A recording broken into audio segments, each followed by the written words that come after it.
તો આજે આપણે ચર્ચા કરીશું મૂળભૂત ભૌતિક રાશિઓ પરથી સાધિત ભૌતિક રાશિઓ કેવી રીતે બને એની આપણે ચર્ચા કરવાની છે. હવે મૂળભૂત ભૌતિક રાશિઓ તરીકે આપણે લઈએ તો દળ, ત્યાર પછી મૂળભૂત ભૌતિક રાશિ તરીકે લઈએ તો સમય, મૂળભૂત ભૌતિક રાશિ તરીકે લઈએ અંતર અથવા લંબાઈ. હવે આ મૂળભૂત ભૌતિક રાશિઓનો ઉપયોગ કરીને આપણે કેવી ભૌતિક રાશિઓ બનાવવાની છે? તો સાધિત ભૌતિક રાશિઓ બનાવવાની છે. તો પહેલે આપણે એક સાધિત ભૌતિક રાશિ લઈએ તો ક્ષેત્રફળ. તો ક્ષેત્રફળ શોધવું તો તમને ખબર છે કે ક્ષેત્રફળ શોધવા માટે શું આવે? લંબાઈ ગુણ્યા પહોળાઈ. આ રીતે ચોરસનું મારે ક્ષેત્રફળ શોધવું છે તો એમાં શું આવે? લંબાઈ ગુણ્યા પહોળાઈ આવે કે નહીં? એટલે લંબાઈ માટે આપણે અંતરમાં મપાય લંબાઈ.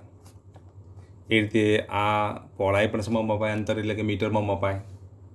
એટલે ક્ષેત્રફળનું સૂત્ર આપણને ખબર છે કે ક્ષેત્રફળ એ બરાબર શું લખાય? L² લખાય. એવું આપણે 8, 9, 10માં ભણી ચૂક્યા. એ બરાબર L² છે તો ભાઈ ક્ષેત્રફળનું એકમ શું થાય? લંબાઈ. અંતરનો એકમ શું હોય? તો તમને ખબર છે કે દળનો એકમ કયો તો kg, સમયનો એકમ કયો તો સેકન્ડ, અંતરનો એકમ કયો આવે તો લંબાઈનો એકમ કયો તો મીટર. તો પછી 2 વખત મીટર આવે એટલે મીટર ઇન્ટુ મીટર. માટે ક્ષેત્રફળનો એકમ કયો આવશે? તો ક્ષેત્રફળનો એકમ જો લખીએ તો શું લખાય? મીટર² લખાય. શું લખાય? મીટર² લખાય. જોડે જોડે આપણે પારિમાણિક સૂત્રનો પણ ઉપયોગ કરીશું. તો પારિમાણિક સૂત્રની વાત કરી દઈએ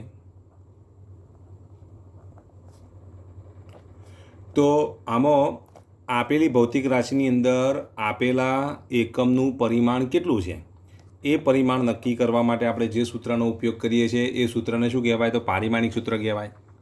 તો પારિમાણિક સૂત્ર લખવા માટે આટલું યાદ રાખવાનું: દળ માટે સંકેતમાં દળ એટલે માસ, અને માસનો આપણે શું લઈશું? એમ લઈશું. ત્યાર પછી અંતર એટલે એને શું કહેવાય? લેન્થનો આપણે શું લઈશું? તો L લઈશું. અને સમય એટલે ટાઈમ, તો ટાઈમનો આપણે શું લઈશું? તો T લઈશું. તો આટલું યાદ રાખો. પારિમાણિક સૂત્ર લખવા માટે દળ હોય તો એને આપણે કેપિટલ M વડે દર્શાવીશું. અંતર તો એને લેન્થ કહેવાય, લેન્થ માટે કેપિટલ L લઈશું. સમય માટે ટાઈમ T લઈશું. તે રીતે વિદ્યુત પ્રવાહ એના માટે આપણે કેપિટલ A લઈશું. એમ્પિયર માટે શું લઈશું? એમ્પિયર એનો એકમ છે તો એમ્પિયર માટે A લઈશું. અને જો તાપમાન હોય તો તાપમાન શેમાં મપાય? તો કેલ્વિનમાં મપાય, તો તેના માટે આપણે K લઈશું. તો જ્યારે આપણે પારિમાણિક સૂત્ર બનાવતા હોય ત્યારે પારિમાણિક સૂત્ર બનાવવા માટે દળને આપણે કેપિટલ M વડે દર્શાવીશું, અંતર એટલે લેન્થને કેપિટલ L વડે દર્શાવીશું, ટાઈમને કેપિટલ T વડે દર્શાવીશું, પછી વિદ્યુત પ્રવાહને કેપિટલ A વડે દર્શાવીશું, અને તાપમાનને કેપિટલ K વડે દર્શાવીશું. એના વડે દર્શાવીશું? કેપિટલ K વડે દર્શાવીશું. તો હવે આપણે વાત કરીએ છીએ મૂળભૂત ભૌતિક રાશિઓનો ઉપયોગ કરીને આપણે સાધિત ભૌતિક રાશિ બનાવી.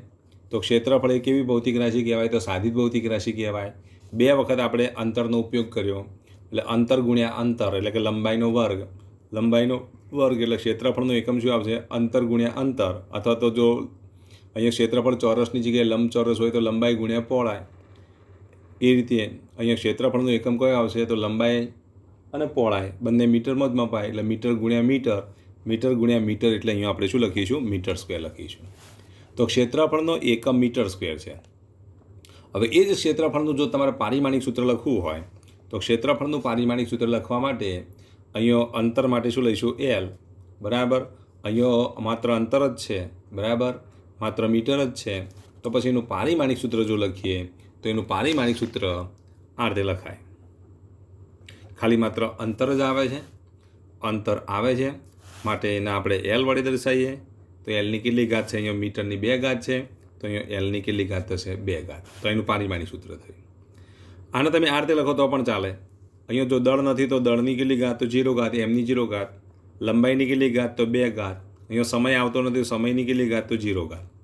તો આમ ક્ષેત્રફળનું પારિમાણિક સૂત્ર શું આવશે? M0 L2 T0. કદાચ આવું ઓબ્જેક્ટિવ પૂછાય કે ક્ષેત્રફળમાં દળનું પરિમાણ કેટલું છે? તો ક્ષેત્રફળમાં દળનું પરિમાણ કેટલું છે આવું જો ઓબ્જેક્ટિવ પૂછાય તો દળની કેટલી ઘાત છે? તો 0 ઘાત છે. દળની 0 ઘાત હોવાના લીધે દળનું પરિમાણ કેટલું થાય? તો 0 થાય. કદાચ એમ કહે કે ક્ષેત્રફળમાં તમને એમ કીધું કે સમયનું પરિમાણ કેટલું છે તો સમયનું પરિમાણ જો લઈએ તો સમયનું પરિમાણ કેટલું? તો અહીંયા સમયની પણ કેટલી ઘાત છે? તો 0 ઘાત છે. અને સમયની 0 ઘાત હોવાથી એનું પરિમાણ પણ કેટલું થાય? તો 0 થાય. એ જ રીતે તમને એમ કીધું હોય કે ક્ષેત્રફળમાં લંબાઈનું પરિમાણ કેટલું છે? તો લંબાઈનું પરિમાણ જો લઈએ તો ક્ષેત્રફળમાં લંબાઈનું પરિમાણ તો અહીંયા કેટલી ઘાત છે? તો 2 ઘાત છે. તો લંબાઈનું પરિમાણ કેટલું થાય? તો 2 થાય. તો આવા જો ઓબ્જેક્ટિવ પૂછાય તો એ તમને આવડવા જોઈએ. હવે આપણે વાત કરીએ તો ક્ષેત્રફળ નામની સાદી રાશિ લીધી. હવે આપણે બીજું લઈએ તો ઘનફળ. જો ઘનફળ એટલે તમને ખબર છે, ઘનફળ એટલે લંબાઈ ગુણ્યા પહોળાઈ ગુણ્યા ઊંચાઈ. લંબાઈ સમા મપાય તો મીટરમાં મપાય, પહોળાઈ સમા મપાય તો મીટરમાં મપાય, ઊંચાઈ સમા મપાય તો મીટરમાં મપાય. તો પછી ઘનફળ માટે આપણે શું લખીશું? અંતર ગુણ્યા અંતર ગુણ્યા અંતર.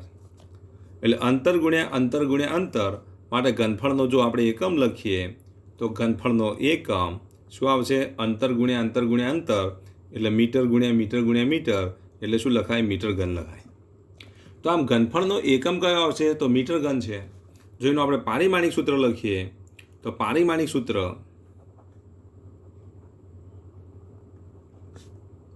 તો જો અહીંયા દળ આવતું જ નથી, દળ આવતું નથી એટલે એમની કેટલી ઘાત? 0 થાય. માસની કેટલી ઘાત? 0 ઘાત.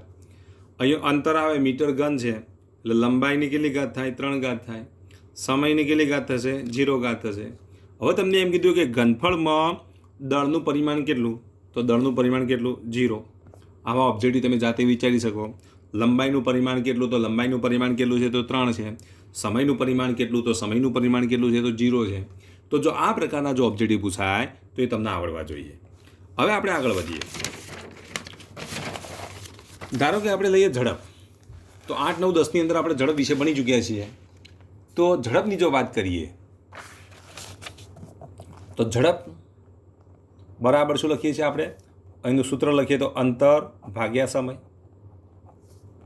તો ઝડપ એટલે અંતર ભાગ્યા સમય. અંતર સમા મપાય તો મીટરમાં મપાય, સમય સમા મપાય તો સેકન્ડમાં મપાય. માટે આનો એકમ કયો આવશે? તો ઝડપનો એકમ જો લખીએ તો મીટર પ્રતિ સેકન્ડ લખાય. હવે જો ઝડપનો એકમ જો મીટર પ્રતિ સેકન્ડ લખાતો હોય તો પછી એનું પારિમાણિક સૂત્ર શું આવશે? તો એનું પારિમાણિક સૂત્ર લખીએ. એને આપણે 5 સૂત્ર ટૂંકમાં લખી દઈએ. તો એનું પારિમાણિક સૂત્ર લખીએ તો અહીંયા દળ આવતું જ નથી. જુઓ, દળ આવતું નથી.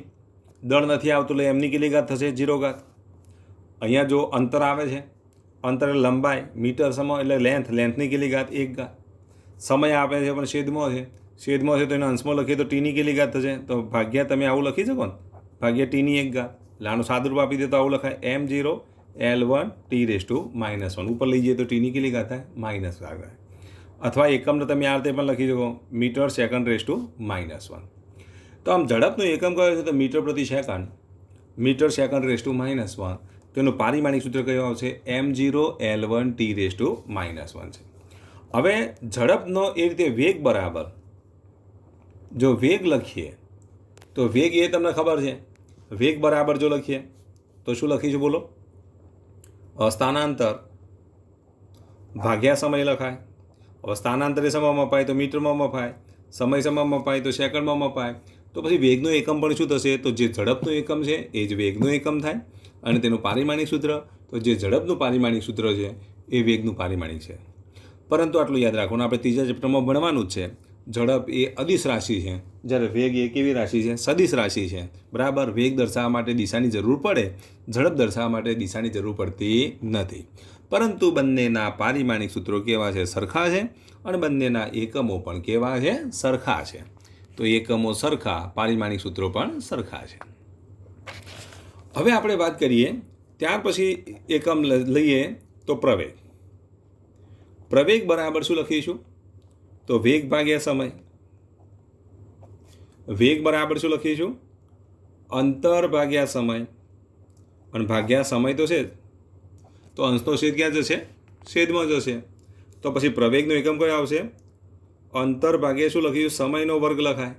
કારણ કે સમય છેદમાં આવે તો સમય ઇન્ટુ સમય એટલે શું લખાય? સમયનો વર્ગ. તો અંતર ભાગ્યા સમયનો વર્ગ. અંતર સમા મપાય તો મીટરમાં મપાય, સમય સમા મપાય તો સેકન્ડમાં મપાય. અને સેકન્ડનો શું થશે? વર્ગ થશે. તો માટે આપણે જો લખીએ તો પ્રવેગનો એકમ શું થશે? બોલો. મીટર પ્રતિ સેકન્ડ સ્ક્વેર. અને મીટર પ્રતિ સેકન્ડ સ્ક્વેર એટલે આને તમે આ રીતે લખી શકો મીટર સેકન્ડ -2. તો આમ પ્રવેગનો એકમ મીટર પ્રતિ સેકન્ડ સ્ક્વેર એટલે મીટર સેકન્ડ રેઝ ટુ -2. આનું જો આપણે પારિમાણિક સૂત્ર જો લખીએ તો આનું પારિમાણિક સૂત્ર કઈ રીતે આવશે? તો જો અહીંયા દળ તો છે જ નહીં, દળ નથી એટલે માસ નથી તો એમની કેટલી ઘાત? 0 ઘાત. અહીંયા જુઓ સેકન્ડ, બરાબર. અહીંયા જુઓ લંબાઈ કેટલી છે? લંબાઈ એટલે મીટર એક જ વખત આવે છે તો લંબાઈની કેટલી ઘાત? તો 1 ઘાત. પણ સમયની કેટલી ઘાત થશે? તો 2 ઘાત. પણ -2 ઘાત લખાય કારણ કે -2 છે તો સમયની કેટલી ઘાત? તો -2 ઘાત. તો કદાચ આવું ઓબ્જેક્ટિવ પૂછાય, તમને એમ કીધું કે પ્રવેગમાં સમયનું પરિમાણ કેટલું, આવું ઓબ્જેક્ટિવ પૂછાય તો એ તમે જાતે ગણજો. આ 3 તમારે શું લખી દેવાનો? તો ઓબ્જેક્ટિવ 3 જાતે બનાવવાના. કયું પહેલું ઓબ્જેક્ટિવ કયું બનાવશો તમે? તો પ્રવેગમાં દળનું પરિમાણ કેટલું? તો 0. પ્રવેગમાં લંબાઈનું પરિમાણ કેટલું? તો 1. પ્રવેગમાં સમયનું પરિમાણ કેટલું? તો -2. આવા જો ઓબ્જેક્ટિવ પૂછાય તો એ તમને આવડવા જોઈએ. ત્યાર પછી આપણે આગળ ચેપ્ટરની અંદર ઘણી બધી આવી તો ભૌતિક રાશિઓ ભણવાની છે. હવે એમાંની આપણે બીજી એક ભૌતિક રાશિ લઈએ તો વેગમાન. તો વેગમાન પ્રવેગને આપણે જો એ વડે દર્શાવ્યું સંકેતમાં, બરાબર. ઝડપ અથવા વેગને શેના વડે દર્શાવવામાં આવે? તો v વડે દર્શાવવામાં આવે. વેગમાનને આપણે p વડે દર્શાવીશું. તો વેગમાન એટલે વેગ અને માન એટલે દ્રવ્યમાન.